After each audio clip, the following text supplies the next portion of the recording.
Ushtarët Ukrainës që u përpoqën të mbronin selinë e komandës detare në Sevastopol e braktisën bazën.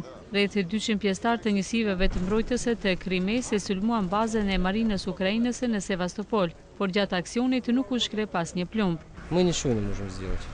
Nuk mund të bënim asgjë kundër turmës, gjithçka ndodhi në mënyrë spontane. Kishte premtime nga pala ruse që baza nuk do të sulmohej dhe se çdo gjë do të zgjidhej me mjete politike. Por ja, shikoni se çfarë ndodhi. Sot kryeministri i Ukrainës Arseni Yatsenyuk paralajmëroi se zëvendës kryeministri i parë dhe ushtruesi i detyrës i ministrit të mbrojtjes do të shkojë për negociata në Krime, por kryeministri i Krimejës Sergej Aksionov tërhoqi vërejtjen se nuk do të lejojë atyre hyrjen në Gadishull.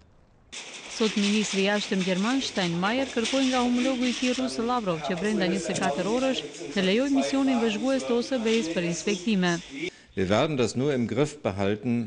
Që të kemi kontroll mbi ngjarje, duhet të kemi edhe një pasqyrë objektive mbi situatën në terren.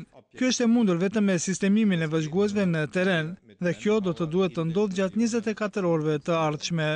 Steinmeier shpjegoi se dallimet rreth numrit të vëzhguesve janë kapërcyer, por se edhe më tej është e diskutueshme se cilat rajone do të vizitohen nga anëtarët e organizatës.